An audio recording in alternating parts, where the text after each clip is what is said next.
ሰላም እንዴት ናችሁ የሲኒማ ቤት ቤተሰቦች? በዚህ ቪዲዮ ጌም ኦፍ ትሮንስ የተሰኘውን ተከታታይ ፊልም ምዕራፍ 1 ክፍል 3 እና 4 እንቃኛለን። ሁለቱ የመጀመሪያ ክፍሎች ለመለጧችሁ ዲስክሪፕሽን ቦክስ ላይ አስቀምጥላችኋለሁ። ቪዲዮውን ላይክ በማድረግ እንጀምርና ወደ ታሪካችን እንግባ። ከሳምንታት ረጅም ጉዞ በኋላ ንጉሱና ተከታዮቹ የሰባቱ ግዛቶች መዲና ወደ ሆነችው ኪንግስ ላንዲንግ ይደርሳሉ። ገና ከተማዋ እንደገቡ ኔድ ስታርክ የጉዞ ልብሱን እንኳን ሳይቀይር ወዲያውኑ ወደ ንጉሱ አነስተኛ ምክር ቤት ስብሰባ እንዲሄድ በመደረጉ በአካባቢው ያለውን የፖለቲካ ውጥረት በቶሎ ተገነዘበ። በምክር ቤት ውስጥ የንጉሱ ወንድም የሆነው ሬንሊ ባራቲዮንን፣ የሃይማኖት መሪውን ግራንድ ሜስተር ፒሴልን፣ የገንዘብ ሚኒስተሩ ፒተር ቤሊሽን ወይም ደግሞ በሌላ መጠሪያው ሊትል ፊንገርን እና ስለ ሁሉም ነገር በሚስጥር መረጃ አቀባይ የሆነውን ቫሪስን እናገኛለን። እነዚህ ሰዎች የላይላቸው ኔድ ስታርክን በደስታ የተቀበሉት ለማስመሰል ቢሞክሩም ከጀርባ ግን እርስ በርሳቸው የሚናናቁና የየራሳቸውን ሚስጥራዊ አጀንዳ የሚያራምዱ የሴራ መሐንዲሶች ነበሩ። በተለይም ሊትል ፊንገር ኔድ ስታርክን ሲያገኘው የድሮ ፍቅረኛው የነበረችው የኔድን ባለቤት ካትሊንን በማስታወስ የቃላት ሽኩቻ ይጀምራል። ንጉሱ ሮበርት ባራቲዮን በዚህ በኩል ለኔድ ሹመት ክብር ሲባል ታላቅና ውድ የፈረሰኞች ውድድር እንዲዘጋጅ ትዕዛዝ ሰጠ። ኔድ ግን የሀገሪቱን የሂሳብ መዝገብ ሲመለከት መንግስቱ በከባድ የገንዘብ ዕዳ ውስጥ መዘፈቁንና በተለይም የንግስቲቱ ቤተሰብ ከሆኑት ከላኒስተሮች ብቻ ከ6 ሚሊዮን በላይ ወርቅ መበደሩን ይረዳል። ከዚህም የተነሳ በንጉሱ አስተዳደር ላይ በመናደድ እንዴት ንጉስ በላኒስተሮች ገንዘብ ውድድሩን ያካሂዳል በማለት ምክር ቤቱን በድፍረት መውቀስ ጀመረ። ምክር ቤቱ ስለ ሀገሪቱ ደህንነትና ዕዳ ሳይሆን ንጉስ የፈለገውን ወጪ በመፍቀድ የራሳቸውን ጥቅም እንዴት እንደሚያስከብሩ ነበርና የሚያዩት። ይህን የተመለከተው ኔድ ስታርክ በግልጽ ፍጹም ደስተኛ አልነበረም።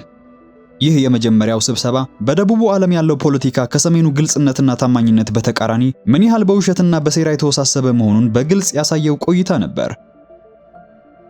በተመሳሳይ ሰዓት በዊንተርፌል ውስጥ ብራን ስታርክ ከረጅም ቀናት በኋላ ከእንቅልፉ ይነቃል። ሆኖም ቢነቃም ከወገቡ በታች መንቀሳቀስ እንደማይችልና ከግንቡ ላይ እንዴት እንደወደቀ ምንም አይነት ትውስታ እንደሌለው እንረዳለን። ይህ የብራን የማስታወስ ችሎታ ማጣት ሚስጥራቸው እንዳይወጣ ለሰጉት ለላኒስተር ቤተሰቦች ትልቅ እፎይታ ሲሆን፣ ለስታርኮች ግን ታላቅ እንቆቅልሽ ሆኖባቸዋል። ሌላው በወንድሙ ሁኔታ ክፉኛ ያዘነው ሮብ ስታርክ ነበረ። ታናሽ ወንድሙ ዳግመኛ መራመድ፣ መሮጥና ፈረስ መጋለብ እንደማይችል ሲያውቅ ልቡ ክፉኛ ይሰበራል።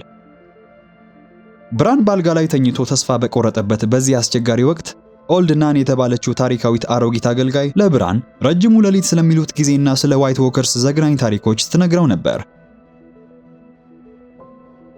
በዚህ በኩል ወደ ግንቡ የሄደው ጆን ስኖው የሌሊት ዘበኛ የመሆን ስልጠናውን ጀምሯል። ጆን በዊንተርፌል ቤተ መንግስት ውስጥ በጥሩ ሁኔታ የሰይፍ ጥበብን ተምሮ ስላደገ ከሌሎቹ ሰልጣኞች በተሻለ ሁኔታ እጅግ ጎበዝ ሆኖ ነበር የተገኘው። ነገር ግን ይህ ብልጫና ያሳየው መጠነኛ ትዕቢት ከሌሎቹ አዳዲስ አባላት ጋር ከባድ ግጭትና ቅሬታ ውስጥ እንዲገባ ያደርገዋል። በተለይም ሰር አሊሰር ቶርን የተባለው ጨካኝ አሰልጣኝ የጆንን ስሜት ለመስበርና በሰልጣኞቹ መካከል ጥላቻ እንዲነግስ በማሰብ ጆንን ሎርድ ስኖው በማለት የስድብ ቅጽል ስም ይጠራው ይጀምራል። ወደ ደቡብ ከመመለሱ በፊት ግንቡን እየጎበኘ የነበረው ቲሪዮን ላኒስተር ይህንን ሁኔታ ተመልክቶና ወደ ጆን ቀርቦ እነዚህን ልጆች ስላሸነፍክ ለምን ትመጻደቃለህ? አንተ የተማርከው በታላላቅ የጦር መሪዎች እጅ ነው። እነሱ ግን ከመካከላቸው አንዳቸውም እውነተኛ ባለሰይፍ አይተው አያውቁም። አብዛኞቹ ሌቦች፣ ወንጀለኞችና ድሆች ናቸው። ስለዚህ ትዕቢትህን ዋጥ አድርጋትና ካንተ እኩል እድል እንዳልነበራቸው ተረዳ በማለት የጆንን አይን ይከፍትለታል። ጆን ይህንን መራራ ምክር በአክብሮት ተቀብሎ የራሱን ስህተቱን እንደተረዳ ከዚያን ቀን ጀምሮ ትዕቢቱን ትቶ ሌሎቹን ሰልጣኞች በሰይፍ ውጊያ ማሰልጠንና መርዳት ይጀምራል። በዚህ በጎ ተግባሩም ምክንያት በዙሪያው ካሉት ሰዎች ጋር የነበረውን ግንኙነት በማሻሻል የመጀመሪያዎቹን ታማኝ ጓደኞች ሲያፈራ፣ ከዚህም ባለፈ ከግንቡ ባሻገር ያለው ህይወት የግል ጀግንነት የሚታይበት ቦታ ሳይሆን የጋራ ትግልና መረዳዳት ብቸኛው መሰንበቻ መንገድ መሆኑን በጥልቅ ይገነዘባል። ከባህር ማዶ በዶትራኪ ምድር ያለችው ዳኔሪየስ ታርጌሪያን ነፍሰ ጡር መሆኗን ካወቀችበት ጊዜ ጀምሮ በአዲሱ ህይወቷ ላይ ያላት በራስ የመተማመን ስሜት ይበልጥ እየጨመረ ይመጣ ጀምሯል። ከዚህም የተነሳ ፈረሰኞቹ ጉዞ ላይ ያሉ የዶትራኪ መሪና ንግስት መሆኗን ለማሳወቅና ስልጣኗን ለመጠቀም በሚል የጉዞ ሰረገላ ላፍታ እንዲቆም ትዕዛዝ ትሰጣለች። ይህንን ትዕዛዟን የሰማው ታላቅ ወንድሟ ቪሴሪየስ ታርጌሪያን ግን በታላቅ ቁጣ ተሞልቶ ሰይፉን በመምዘዝ እህቱን ሊመታትና ሊያዋርዳት ሞከረ። ሆኖም ግን ዳኔሪስ ፍርሃቷን ሙሉ በሙሉ ማስወገዷን አላወቀምና በድፍረት መክታ በዶትራኪ ተዋጊዎች እጅ አንገቱ ላይ በጅራፍ ታስሮ መሬት ላይ እንዲወድቅ ታደርገዋለች።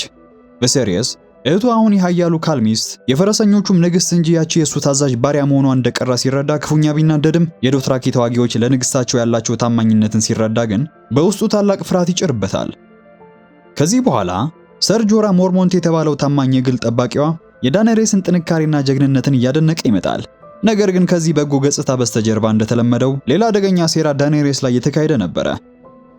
የታርገሪያን ስርወ መንግስት የመጨረሻ ተስፋና አሁን በኪንግስ ላንዲንግ ላለው አገዛዝ አስኪው ትዕቢተኛው ቪሰርys ሳይሆን የዶትራኪዎቹ ንግስት ዳኔሪስ መሆኗን ያውቃሉ። ሰር ጆራ በድብቅ በኪንግስ ላንዲንግ ለሚገኘው የንጉሱ ሰላይ ለሆነው ለሎርድ ቫሪስ ስለ ዳኔሪስ ነፍሰ ጡርነት፣ ስለ ዶትራኪዎቹም እንቅስቃሴ መረጃዎችን በደብዳቤ ይልክ ነበር። በኪንግስ ላንዲንግ ውስጥ ካትሊን ስታርክ በሚስጥር ከተማዋ ልክ እንደደረሰች የሊትል ፊንገር ሰላዮች ገና ከተማዋ በር ላይ ነበረ በስውር ያገኟት። የቀድሞ የልጅነት ጓደኛዋና አሁን ድረስ ለሷ በውስጡ ጥልቅ ፍቅር ያለው የባለስልጣናቱ ምክር ቤት አባል ፒተር ቤሊሽ ወይም ሊትል ፊንገር ካትሊንን ከጠላቶች አይን ለመሰወር ሲል ራሱ በሚያስተዳድረው አንድ መሸታ ቤት ውስጥ እንድትቆይ ከዚያም በሚስጥር ከባለቤቷ ኔድ ጋር እንድትገናኝ ያደርጋል። በዚያ ጥበቃ በሚደረግለት ክፍል ውስጥ ብራንን ለመግደል የመጣው ነፍሰ ገዳይ የተጠቀመበትን የቫለሪያን ብረት ሰይፍ መመርመር ጀመሩ። ሊትል ፊንገር ስለቱን በትኩረት ሲመለከት እንደቆየም ፈገግ ብሎ ይህንን ስለት በሚገባ አውቀዋለሁ፣ አንድ ወቅት የኔ ነበረ። ነገር ግን በንጉሱ የልደት በዓል ላይ በነበረ ውድድር ተሸንፌ ለቲሪየን ላኒስተር ሰጥቼዋለሁ በማለት የውሸት መርዙን መርጨት ጀመረ። ኔድ ስታርክ ይህንን መረጃ ሰምቶ ክፉኛ እንደደነገጠ ላኒስተሮች ልጁን ከግንቡ ላይ የገፉትና በኋላም ሊገድሉት ያቀዱት እነሱ ለመሆናቸው ሊትል ፊንገር የነገራቸውን ውሸት እንደ ትልቅ ማስረጃ ይወስደዋል። ከዚህም የተነሳ በቁጣ ተሞልቶ በዙሪያው ያሉትን ጠላቶች ለመበቀል ሲነሳ፣ ካትሊን ግን የላኒስተር ቤት ኃያልነት በማስታወስ በጥበብ እንዲንቀሳቀስና ንጉስ ሮበርትን እንዲጠብቅ ትለምነዋለች። በቤተ መንግስት ውስጥ ኔድ ስታርክ የቀድሞ የንጉስ እጅ የነበረው የጆን አሪንን ሚስጥራዊ ሞት አስመልክቶ በስውር የጀመረውን ምርመራ ሲቀጥል፣ ንጉስ ሮበርት ባራቲዮን ደግሞ በገዛ ክፍል ውስጥ ከአገልጋዮቹ ጋር ሆኖ ስለ ቀድሞ ጦርነት ትውስታዎች ሲያወራ ነበረ። ንጉሱ የጠባቂዎቹ መሪ ከሆነው ከአንጋፋው ሰር ባሪሳን ሴልሚና ከጄሚ ላንስተር ጋር በመሆን በወጣትነት ዘመናቸው ለመጀመሪያ ጊዜ ስለፈጸሙት ግድያና በጦር ሜዳ ላይ ስለተሰማቸው አስፈሪ ስሜት በትዝታ እያወጉ ሳሉ በዚህ ጨዋታ መሃል ጄሚ ላንስተር እብዱን ንጉስ ዳግማዊ ኤሪስን ከጀርባው ወግቶ የገደለበትን ያንን ታሪካዊ ምሽት አስታወሰ። ጄሚ በምሬት ስሜት ውስጥ ሆኖ ንጉሱን ሲያስታውስ እብዱ ንጉስ ከመሞቱ በፊት ሁሉንም በሳት ፈጇቸው እያለ ይጮህ ነበር በማለት ከተማዋን ለማዳን ሲል የወሰደው እርምጃ መሆኑን ነገራቸው። ነገር ግን ዓለም ይህንን ምክንያት ሳይረዳ እርሱን እስከዛሬ ድረስ የንጉስ ገዳይ ወይም ኪንግስሌየር እያለ በጥላቻ ስም መጥራቱ በመቀጠሉ ይህ ክብሩን ነክ የሆነ ስም እስከዛሬ ድረስ በውስጡ ቁስል ፈጥሮበት ይኖራል። አርያ ስታርክ በኪንግስ ላንዲንግ ቤተ መንግስት ውስጥ በደቡቡ ዓለም አዲስ ህይወትና በቤተሰቧ ላይ በተደቀነው የጭንቀት ስሜት ውስጥ ሆና ብቻዋን በመሆኗ ጊዜዋን በሐዘን ነበር የምታሳልፈው። አባቷ ኔድ ስታርክ ይህን ተመልክቷልና የልጁን ሰይፍ የመያዝ ጥልቅ ፍላጎት ስለሚያውቅ ብራቮስ ከተባለ ምድር የመጣውን የቀድሞ የባህር ጌታና አደገኛ ተዋጊ የነበረውን ሲሪዮ ፎሬልን የግል የሰይፍ መምህሩ አድርጎ ይቀጥርላታል። ሲሪዮ ፎሬል ስልጠናውን እንደጀመረም ለአርያ የውሃ ዳንስ የሚባለውንና ከባድ ሰይፍ ከሚይዙት የደቡብ ተዋጊዎች በተቃራኒ ቀጭን ስለት የሚጠቀሙበትን ልዩ የውጊያ ጥበብ ማስተማሩን ተያያዘው።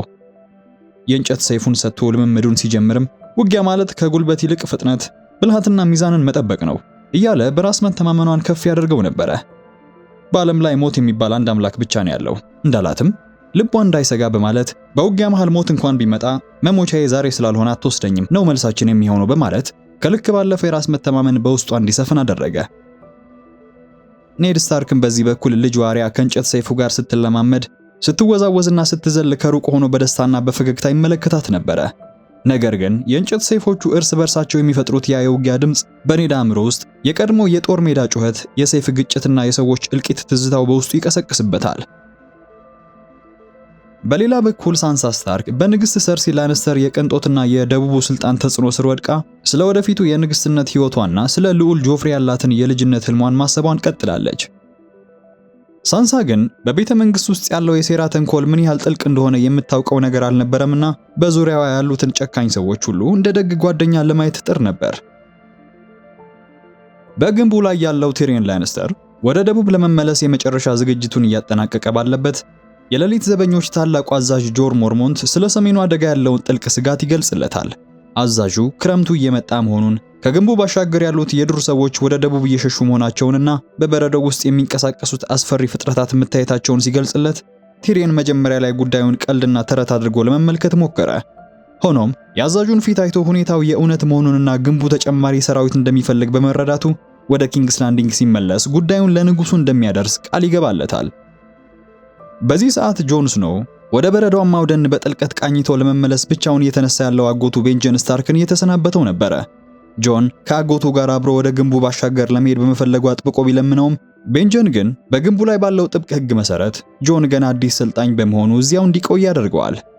ስለዚህም ጆን አጎቱ ወደ በረዶው ገብቶ ሲሰወር በስጋትና በናፍቆት ከመመልከት ውጪ ምንም ማድረግ አልቻለም። ከግንቡ ወደ ደቡብ በሚመለስበት ወቅት ቲሪየን ላኒስተር በዊንተርፌል ለአጭር ጊዜ ቆይታ ያደርግና እዚያም በአልጋ ላይ ተኝቶ በከፍተኛ ጭንቀትና ተስፋ መቁረጥ ውስጥ ያለውን ሕፃኑ ብራን ስታርክን ያገኘዋል። ቲሪየን ብራን ምንም እንኳን ሽባ ቢሆንም በፈረስ ላይ ተቀምጦ ብቻውን መጓዝ የሚያስችለውን ልዩ የኮርቻ ንድፍ በስጦታ መልክ አበረከተለት። ሮብ ስታርክ ይህን ተመልክቶ በጥርጣሬ ይህን ለምን አደረግ ሲል እንደጠየቀውም ቲሪየን እኔ ለዲቃላዎች ለድንኮችና ለተሰበሩ ነገሮች በልቤ ውስጥ ልዩ ቦታ አለኝ በማለት የእሱን ጥልቅ ስብዕና የሚገልጽ ምላሽ ይሰጠዋል። ብራን ዳግመኛ ፈረስ መጋለብና ከክፍሉ መውጣት እንደሚችል ሲረዳ በውስጡ ለረጅም ጊዜ ጠፍቶ የነበረው ተስፋው በትንሹ ማበብ ጀመረ። ብራንን ከፎቁ የገፉት እነሱ እንደሆኑ በጽኑ ስለሚጠረጥር ሮብ ስታርክ ለላኒስተር ቤተሰቦች የነበረው ጥላቻ ይበረታ ነበረ። ይሁን እንጂ ቲሪየን ለወንድሙ ያሳየው ያልተጠበቀ ደግነት ውስጡን በጥርጣሬና ግራ በመጋባት አናወጠው። በአንድ በኩል ብራን በአዲሱ ኮርቻ ታግዞ ሜዳ ላይ ፈረስ ለመጋለብ በጉጉት ቀኖቹን መቁጠር ሲጀምር፣ በሌላ በኩል ግን ያን ተስፋ ያደለው ቲሪየን የዊንተርፌልን ደጅ ተሰናብቶ ወደ ደቡብ ጉዞውን ሲጀምር በመንገዱ ላይ ወደ ተዘጋጀለት ሞት እየተጓዘ እንደሆነ ፈጽሞ አላወቀም ነበረ። በተመሳሳይ ሰዓት በግንቡ ላይ ሳሙኤል ታርሊ የተባለውን ከታላቅና ከፍተኛ የደቡብ መኳንንት ቤተሰብ የተወለደ ከመጠን በላይ ወፍራምና ለውጊያ ፍጹም ብቁ ያልሆነ አዲስ ሰልጣኝ እንተዋወቃለን። አንድ ቀን ሳሙኤል በስልጠናው ሜዳ ላይ ሳለ በሌሎቹ ሰልጣኞች በደረሰበት ከባድ ጥቃትና ድብደባ ክፉኛ ሲጎዳና ሲያለቅስ ይህን የተመለከተው ጆን ደርሶ ጣልቃ በመግባት ከለላ ያደርግለታል። ሳሙኤል ጆን ያደረገለትን ሲመለከት እኔ ፈሪ እንደሆንኩ አውቃለሁ ሲል ያወራው ጀመረ። አባቴም ቢሆን አንተ ለታርሊ ቤተሰብ ታላቅ ውርደት ነህ ይለኝ ነበረ በማለት በቤተሰቡ ዘንድ የተናቀ በጦር ሜዳ ጀግና በሆነው በአባቱ በሎርድ ራንዲል ታርሊ ክፉኛ የሚጠላ የውርስ መብቱን ትቶ ወደ ግንቡ ካልሄደ እንደሚገድለው ተዝቶበት በግዳጅ የተላከ ምስኪን ወጣት መሆኑን ይነግረዋል። ጆንም ይህን እንደተመለከተ ከጓደኞቹ ከግሬንና ከፓይፐር ጋር በመሆን ማንኛውም ሰው ዳግመኛ ሳሙኤል ታርሊን እንዳይጨቁኑ አደረገ። ከዚህም የተነሳ በሰልጣኞቹ መካከል አዲስና ጠንካራ ወንድማማችነት መፈጠር ሲጀምር በመካከላቸው የተፈጠረውን ደግነት እንደ ድክመት የቆጠረው አሰልጣኙ ሰር አሊሰር ቶርን በሰልጣኞቹ ላይ ያለውን ጫና ይበልጥ ያከብደዋል። እንደውም ቃሉን አውጥቶ እዚህ ግንብ ላይ ክረምት ሲመጣ የምትተርፉት በደግነት ሳይሆን በጭካኔ ስታስተናግዱት ነው በማለት ያስጠነቅቃቸዋል። ሳሙኤል በሰይፍ ፍልሚያ ደካማ ቢሆንም በመጻሕፍትና በታሪክ ላይ ያለው ዕውቀት እጅግ ከፍተኛ ነበርና ይህን የዋህነቱን የተመለከተው ጆን አዲስና ታማኝ ጓደኛ ሳሙኤል ላይ በማግኘቱ በብቸኝነት ከሚሰቃይበት የግንቡ መራራ ሕይወት ጥቂት መጽናኛ ያገኛል። በኪንግስ ላንዲንግ የሚገኘው ኔድ ስታርክ የቀድሞ የንጉሥ እጅ የነበሩት ጆን አሪን ከመሞታቸው ጥቂት ቀናት በፊት በከፍተኛ ጉጉት ሲያነቡት የነበረውን ታሪካዊ መጽሐፍ ከግራንድ ሜስተር ፒሴል እጅ ይቀበላል። ይህ ግዙፍ መጽሐፍ የሰባቱ ግዛቶች ታላላቅ ቤተሰቦች ታሪክና የደም ሐረግ የሚል መጠሪያ ያለው ሲሆን የነገስታትን የዘር ግንድ ትውልድና አካላዊ ገጽታቸውን በዝርዝር የያዘ ጥንታዊ ሰነድ ነበር። ኔድም ያንን አሮጌ መጽሐፍ ገልጦ ማጥናት ሲጀምር በገጾቹ መካከል ታላላቅ እንቆቅልሾች የተጋረጡበት መምጣታቸው አልቀረም። ጆን አሪን ሕይወታቸው ከማለፉ በፊት በዚህ መጽሐፍ ውስጥ አንድ አደገኛ ሚስጥር ይፈልጉ ነበረ። ኔድም በቤተ መንግስቱ ጥላ ስር የተሸሸገውን ያንን ገዳይ ሴራ ለመድረስ ሳያውቀው ወደ ጥልቁና አደገኛው የሚስጥር ዋሻ ውስጥ በጥልቀት መጓዝ ጀምሯል። በዚያው ሰዓት የንጉሱ ምክር ቤት አባል የሆነው ሊትል ፊንገር ኔድ ስታርክን በሚስጥር እየተከተለ በዚህ ከተማ ውስጥ ማንኛውንም ሰው እንዳታምን፣ እኔንም ቢሆን ፈጽሞ እንዳታምነኝ በማለት በቤተ መንግስቱ ውስጥ ስላሉት በርካታ ሰላዮችና ስለሚሸርቡት አደገኛ ሴራዎች ማስጠንቀቂያ መስጠቱን ይቀጥላል። በፈገግታ የታጀበ መርዛማ ምክሩን መለገሱ እንደቀጠለም ለኔድ ስታርክ የምርመራውን በር ከፋች የሚሆነውን ሌላ ትልቅ ሚስጥር ያካፍለዋል። ጆን አሪን ከመሞታቸው በፊት በከፍተኛ ሚስጥር ይመረምሩት የነበረው ጉዳይ የንጉስ ሮበርትን ዲቃላ ልጆች ማንነት እንደነበረና ይህንንም ሲያደርጉ የነበረው ከንጉስ ወንድም ከሰር ስታኒስ ባራቲዮን ጋር በመሆን እንደነበር ይገልጽለታል። ስታኒስ ባራቲዮን የተባለው የንጉሱ ወንድም ይህ አደገኛ ሚስጥር ሕይወቱን አደጋ ላይ እንደጣለው ስለተረዳ ኪንግስ ላንዲንግን ጥሎ ድራገንስቶን ወደ ተባለ ቦታ ኮብልሏል። ይህ አዲስ መረጃ ኔድ ስታርክን ይበልጥ ግራ ወደሚያጋባውና ወደ ከተማዋ ድሆች መንደር ወደሚገኘው የብረት አንጥረኛ ቤት እንዲያመራ ያደርገዋል። ኔድ ስታርክ የጆን አሪንን የመጨረሻ ቀናት እንቅስቃሴ በስውር ሲከታተል ከመሞታቸው በፊት ንጉሱ በከተማ ውስጥ በድብቅ ከወለዳቸው በርካታ ህገወጥ ልጆች ጋር ይገናኝ እንደነበረ ተረዳ። በዚህ አደገኛ ፍለጋ ውስጥ ጌንድሪ የተባለን በብረት ሥራ ጥበብ ላይ የተሰማራ የንጉስ ሮበርት ባራቲዮን ዲቃላ በከተማዋ በአንዱ ብረታ ብረት ውስጥ ያገኛል። ጌንድሪ ስለ አባቱ እውነተኛ ማንነት ምንም የሚያውቀው ነገር ባይኖርም ያ ጥቅጥቅ ያለው ጥቁር ጸጉሩ፣ ሰፊ ትከሻውና ጥንካሬው ግን በወጣትነት ዘመኑ የነበረው ንጉስ ሮበርትን ፍጹም እንደሚመስል ኔድ ስታርክ በትኩረት አስተውሏል። በወሬያቸው መሃል ኔድ ስለ እናቱ ሲጠይቀው ጌንድሪም ስለሷ ብዙ አላስታውስም፣ ነገር ግን ወርቃማ ጸጉር እንደነበራትና ትዘምርልኝ እንደነበር አውቃለሁ በማለት ይመልስለታል። ይህ መግለጫ ኔድ ባሮጌው መጽሐፍ ላይ ያነበበውን ባራቲያኖች ሁል ጊዜ ጥቁር ጸጉር አላቸው የሚለውን ታሪካዊውን እውነታ እንዲያስታውስ አደረገው።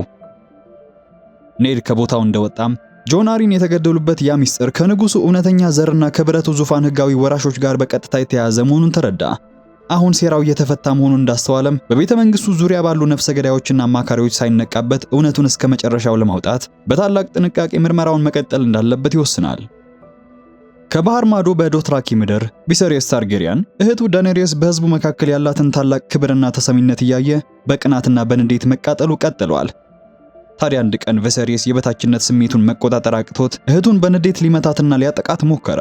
ሆኖም ዳኔሪየስ ፍርሃቷን ለአንዴና ለመጨረሻ ጊዜ አውልቃ በንጉሳዊ ግርማ ሞገስና በቁጣ አይን በትኩረት እያየችው ሁለተኛ እጅህን ልታነሳብኝ ብትሞክር ይቺው እጅህን ከትከሻ ላይ ተቆርጣ እንድትወድቅ አድርጋለሁ በማለት የመጨረሻ ማስጠንቀቂያዋን ትሰጠዋለች። በዚህ ሁሉ ሰር ጆራ ሞርሞንት የዳኔሪየስን አስደናቂ ጥንካሬና የአመራር ብቃት እያደነቀ በመካከላቸው ያለውን ለውጥ በዝምታ ይከታተል ነበረ። በምስራቅ ያለው የዳኔሪየስ ኃይል ከቀን ወደ ቀን እየጠነከረ ሲመጣ የቪሴሪየስ ተጽዕኖ ሙሉ በሙሉ እየከሰመ ሲሄድ ዳኔሪየስ በወንድሟ ጥላ ስር መኖርን ትታ የራሷን የነጻነትና የስልጣን መንገድ ለመቀየስ የሚያስችል ታላቅ ብቃትና የንግስትነትን ግርማ መላበስ ጀመረች። በኪንግስ ላንዲንግ ውስጥ ለንጉሱ እጅ ለኔድ ስታርክ ክብር የሚደረገው የባላባቶች የጦር ውድድር ሲጀመር በከተማዋ ላይ ከነበረው ደማቅ ሰላም በስተጀርባ አስፈሪ የሞት ድባብ መስፈን ጀመረ። በውድድሩ ወቅት ሰር ግሬገር ከለገን ወይም በቅጽል ስሙ ተራራው የተባለውን የሃውንዱን ታላቅ ወንድምና እጅግ ግዙፍና ጨካኝ ተዋጊ እንተዋወቃለን። ይህ ጨካኝ ተዋጊ በፍልሚያው ሜዳ ላይ ቀደም ሲል ኔድ ስታርክ የጆን አሪንን ሚስጥር በሚመረምርበት ወቅት ሊያገኘው ፈልጎ የነበረውንና የጆን አሪን የግል ጋሻ ጃግሬ የነበረውን ሰር ሂው የተባለውን ወጣት ባለበት በአሰቃቂ ሁኔታ ጦሩን አንገቱ ውስጥ በመሰካት በግፍ ይገድለዋል። ይህ ግድያ ተመልካቹን ሁሉ ያስደነገጠ ነበረ። በአንድ በኩል ታናሽ ወንድሙ ሳዶር ኬሌገን ወይም ዘ ሃውንድ የግሬጎርን የጭካኝ ድርጊት በዝምታና በንዴት ሲታዘብ፣ በሌላ በኩል ደግሞ ገና በልጅነታቸው ግሬጎር የሳንዶርን ፊት በጋለ እሳት ውስጥ በመክተቱ ካቃጠለበት ያ ታሪካዊ ክደት ጀምሮ በውስጣቸው የሰረገው ጥልቅ ጥላቻ እንደ እሳት ይፈጀው ነበረ። በዚህ በኩል ግን የዋሃ ሳንሳ ስታርክ ይህንን ዘግናኝ የደም ትዕይንት በዓይኗ ስትመለከት ነበርና ያኔ በቤተ መንግስት ውስጥ አለ ብላ ታስበው ስለነበረው ውበት፣ ፍቅርና ክብር የነበራት የልጅነት የተሳሳተ ግንዛቤ ለአንዴና ለመጨረሻ ጊዜ ይቀየራል። ፒተር ቤሊሽ እዚህ ላይ ሳንሳ ስታርክ በፍርሃትና በድንጋጤ ውስጥ መውደቋን ሲመለከት በአጠገቧ ይቀመጥና ስለ ክሌገን ወንድማማቾች አስፈሪ ታሪክ፣ ስለ ጥላቻቸው ሚስጥር በዝርዝር ያጫውታት ጀመረ። ተራራው ገና በልጅነቱ ታናሽ ወንድሙ ዘ ሃውንድ የሱን አሻንጉሊት ወስዶ ስለተጫወተበት ብቻ በንዴት ተሞልቶ ፊቱን ፍም እሳት ውስጥ ጨምሮ አቃጥሎታል። ሃውንዱ ወንድሙን የሚጠላው ለዚህ ነው በማለት በከተማዋ ካለው ውበት ጀርባ ያለውን አስፈሪ ታሪክ አጫወታት። በሌላ በኩል ኔድ ስታርክ በውድድሩ ሜዳ ላይ በወጣቱ ባላባት ሰር ሂው ላይ የተፈጸመው የአሰቃቂ ግፍ ዝም ብሎ በአጋጣሚ የመጣ ሳይሆን ለጆን አሪን ግድያ ምርመራ አዲስ ፍንጭ ሊሰጠው እንደሚችል በመገመት ሁኔታዎችን በትኩረት መከታተሉን አላቆመም። ይሄ የጆን አሪን የግል ረዳት የነበረው ባላባት እንዲህ በአደባባይ መገደሉ ኔድ ወደ እውነቱ እየተቃረበ በመሆኑ ጠላቶቹ ምስክሮችን ማጥፋት መጀመራቸው ነበረ። ኔድ ስታርክ ለንጉሱ ያለው ታማኝነትና በቤተ መንግስት ውስጥ ያለው ውስብስብ ሴራ እርስ በርሳቸው እየተጋጩ በመምጣታቸው አሁን ከመቼውም በላይ ነገሮችን በብላት ሊያደርግ እንደሚገባ ገብቶታል። በዚህ በኩል ከኪንግስ ላንዲንግ ወደ ሰሜን በሚስጥር የተመለሰች የነበረችው ካትሪን ስታርክ በመንገዷ ላይ በአጋጣሚ በአንድ የባላባቶች ማረፊያ መጠጥ ቤት ውስጥ ከግንቡ እየተመለሰ ከነበረው ቲሪየን ላንስተር ጋር ፊት ለፊት ትገናኛለች። ቲሪየንም ገና እንዳያት ነበርና ያወቃት ወዲያውኑ በትህትና ሰላም ሊላት ሞከረ። ነገር ግን በሊትል ፊንገር ውሸት የተመረዘችው ካትሊን በልጇ በብራን ስታርክ ላይ ለደረሰው አሰቃቂ የግድያ ሙከራ ቲሪየንን በቀጥታ ተጠያቂ አድርጋው ኖሯልና ሰይፋቸውን በታጠቁት ወታደሮች ፊት ቆማ ይህ ሰው ወደ ቤቴ መጥቶ የ10 ዓመት ሕፃን ልጄን ከግንብ ላይ ገፍቶ ሊገድለው ሞክሯል። በአባቴ ክብርና በገባችሁት ቃል ጠይቃችኋለሁ፣ ይህንን ወንጀለኛ በቁጥጥር ስር አውሉልኝ በማለት ለአባቷን ቤት ታማኝ የሆኑትን የታጠቁ ወታደሮች እርዳታ ትጠይቃለች። ቲሪየን በድንጋጤ ተውጦ ምንም አይነት ጥፋት እንዳልሰራና ስለቱ የሱ እንዳልነበረ ለመናገር ቢሞክርም በቁጣ የተሞላውን የካትሊንን እርምጃ ወደ ኋላ የሚመልስ አልነበረም። ቲሪየንም በወታደሮቹ ተከቦ በቁጥጥር ስር ይውላል። ክፍል 3 እና ክፍል 4ም እዚህ ላይ ያበቃል። ዛሬ ያቀረብኩላችሁ የመጀመሪያውን ምዕራፍ ክፍል 3 እና ክፍል 4 ነው። ይህን ቪዲዮ በተለቀቀበት ቀን ከሆነ የምትመለከቱት በሚቀጥሉት ተከታታይ ቀናት ቀሪዎቹን ክፍሎች በተመሳሳይ መልኩ ይቀርባሉ። ዘግይታችሁ ከሆነ ደግሞ የምትመለከቱት የኮሜንቱ መጀመሪያ ላይ ሌሎቹን ክፍሎች አስቀምጥላችኋለሁ። ጅማሬው ከተመቻችሁ ላይክ በተኗን በመጫን ማበረታታት አትርሱ። ኮሜንቱም ለሐሳባችሁ ክፍት ነው። በተረፈ ግን የወንድሙን ገዳይ ለማግኘት ሲል ብቻውን መላዋን ከተማ ስላናወጣት ግዙፍና ቆራጥ ወንድም የሰራሁት ቪዲዮ አለ። ስክሪኑን ተጭናችሁ መመልከት ትችላላችሁ። እኔም በሱ ቪዲዮ መልሼ አገኛችኋለሁ።